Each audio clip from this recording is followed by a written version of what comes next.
হরিনাম সংকীর্তনের ক্রিয়া তখনই হবে যখন হরিনাম সংকীর্তন শ্রবণ করে বাড়িতে গিয়ে মানুষ যা শুনেছে সেইটা নিয়ে নিজেদের মধ্যে চর্চা করবে। তারা বাড়িতে গিয়ে পরচর্চা পরনিন্দা সমালোচনা না করে নাম সংকীর্তন নিয়ে চর্চা। এই যে বসে আছে আমার মা, আমার মাকে কীর্তনে গিয়ে এক জায়গায় মানে কমিটির ছেলেরা গান শুনে আমি যখন গাড়িতে উঠবো তার আগে হঠাৎ করে দু তিনটে ছেলে আমার মাকে এসে প্রশ্ন করছে, মা সবই ঠিক আছে একটু গন্ডগোল আছে। বলে কি? বলি আপনার ছেলের ভুঁড়ি নেই কেন? পেটটা একটু বড় হলে শিল্পী বলে মানা করে, ছোট পেট না বড় পেটটা এটা আরেকটা গন্ডগোল। আপনার ছেলে চুলটা যদি এই পর্যন্ত থাকতো তা আমার মা তখন ওদেরকে বলছে, ভাই তোমরা দুঃখ করো না, তোমরা কি চুল দেখে বায়না করবে না গান শুনে বায়না করবে? বলছে না তা ঠিক নয়, মানে ভালো হতো আর কি। মনে রাখবেন সব সময়ের জন্য আপনার বাড়িতে আপনি আপনার ছেলে মেয়েকে যখন শিক্ষা দেবেন, আপনার ছেলে মেয়ে এই বিচার করবে না যে আমার বাবা আমাকে পড়ানোর সময় কোথায় ভুল বলেছে। আপনার ছেলে এই বিচার করবে আমার বাবা আমাকে কি শিক্ষা দিল সেইটা গ্রহণ করতে হবে, তবে আমার জীবনের কল্যাণ হবে, না হলে হবে না।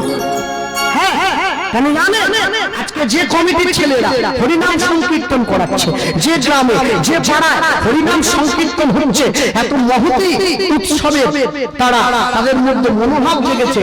এই উৎসবের মনোভাব তখনই সম্পূর্ণ হবে, তখনই আনন্দ পাবে। উৎসবের সফলতা তখনই আসবে, উৎসব সাফল্যমণ্ডিত হবে যখন হরিনাম চলাকালীন কীর্তন চলাকালীন কমিটির ছেলেরা তারা কেউ নেশা করবে না, সকলের নেশাবিহীন থাকবে। হরি বল হরি বল, তবে হরিনামের কৃপা পাওয়া যাবে। হ্যাঁ হ্যাঁ, আমি আপনাদের পূর্ব মেদিনীপুরে অনেক জায়গায় কীর্তন করেছি। আমি অবাক হয়ে যাই যখন দুপুরবেলা কীর্তন হচ্ছে, এইদিকে মহোৎসব হচ্ছে, আর আলু পটলের রসা জামে করে নিয়ে ঝোপের মধ্যে চলে যাচ্ছে। আলু পটলের রসা কোনোদিন মদের চাট হতে পারে না, ওটা ভগবানের সেবায় লেগেছে। শতজন্ম করিলেও নাম সংকীর্তন, তবু বুঝে না পায় বোঝের বোঝেন। আপনাকে অন্তর থেকে শ্রদ্ধা সহকারে গ্রহণ করতে হবে। না মানলে মানো, আর না মানলে তুমি না মানো, ওটা তোমার ইচ্ছা। তুমি মানবে কি না মানবে তোমার ব্যাপার। মনে রাখবে, তারা মুসলমান মসজিদে যায়, নামাজ পড়ে, দেখবেন মসজিদের বাইরে কল আছে, লাইন দিয়ে কল। কেন কল? কেন? ওরা বাড়ি থেকে তো হাত পা ধুয়ে যায়, আবার মসজিদে ঢোকার আগে হাতের এই পর্যন্ত ধোয়, এই পর্যন্ত। ওকে ওদের ভাষায় বলে অজু করা, অজু করা, অজু একদম এই পর্যন্ত ধোয়।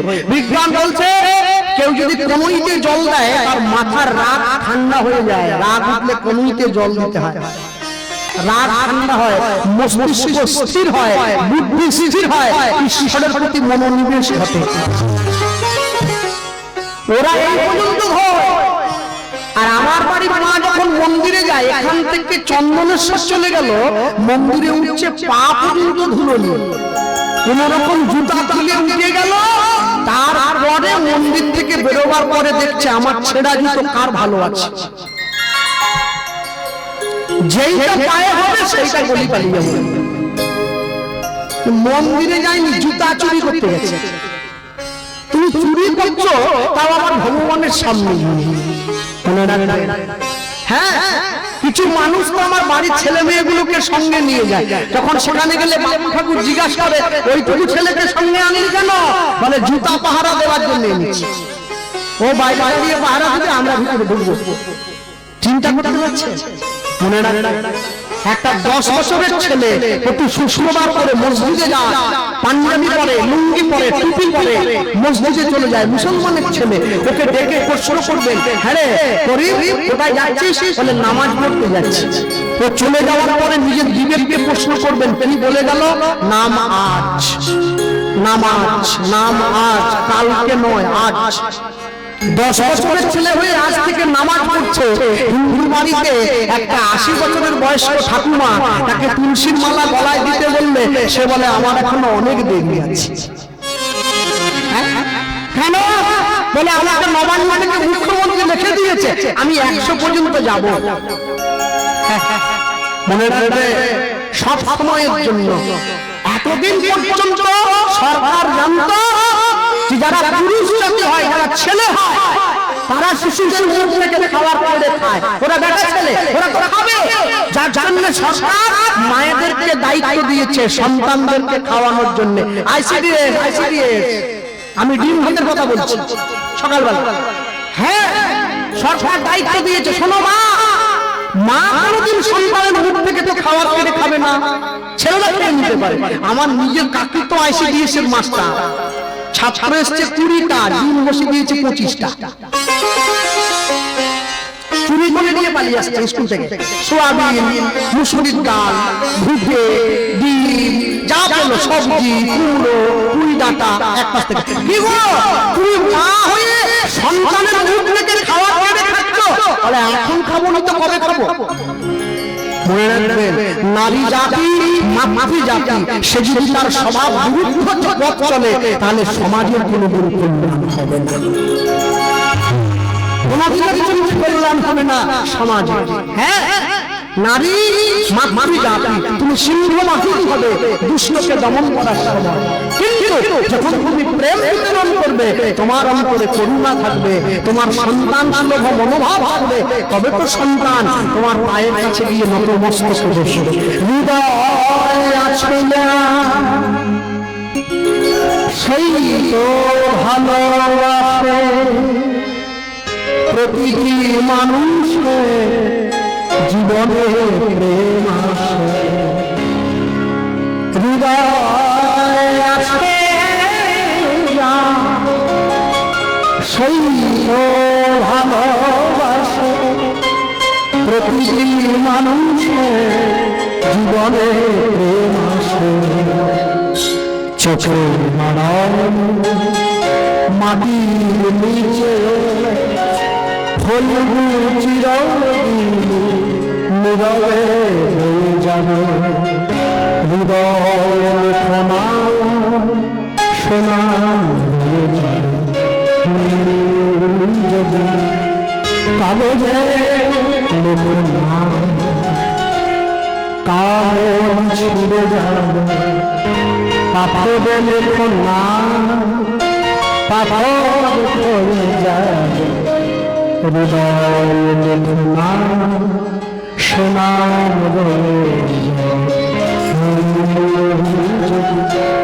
কাগজে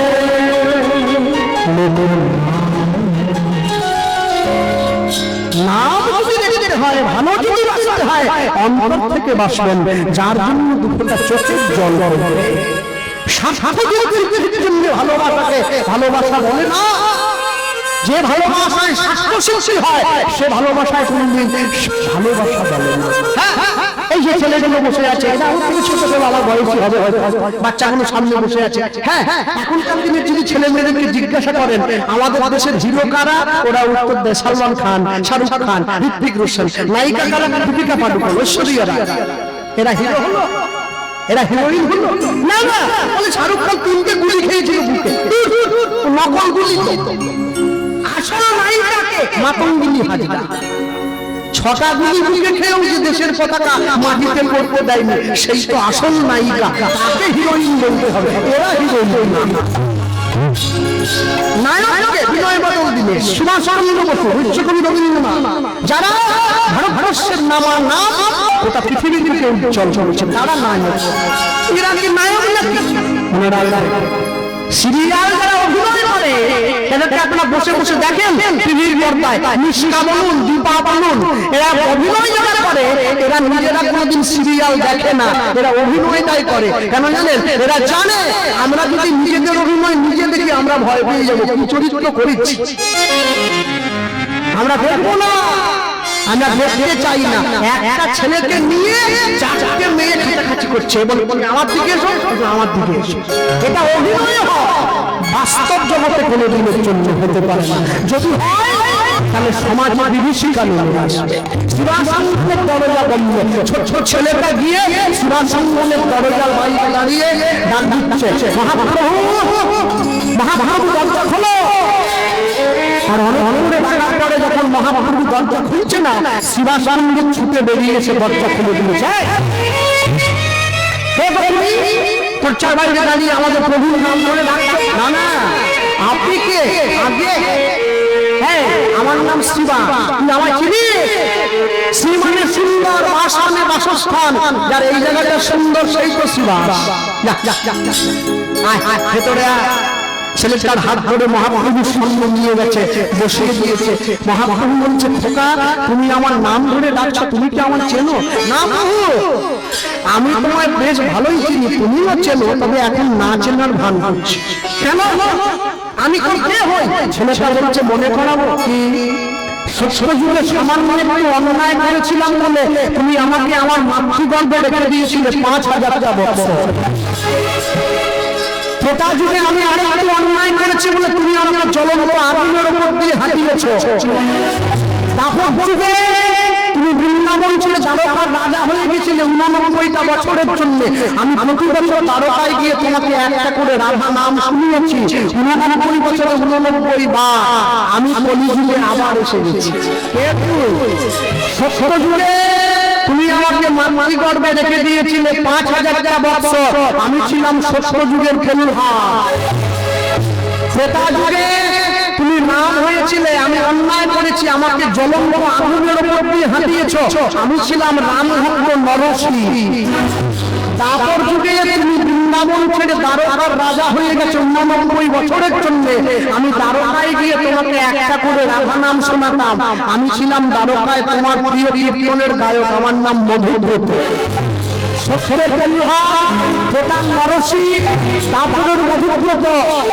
আমি কলিযুগে বাসুদেব দত্ত। মহাপ্রভু বলছেন, খোকা কি লিখি? ওই যে 89 বার রাধা নাম শুনিয়েছি না, ওই রাধা নামের ঋণটা শোধ করে দাও, আমি বাড়ির ছেলে বাড়ি চলে যাই, আরাম কিছু চাই।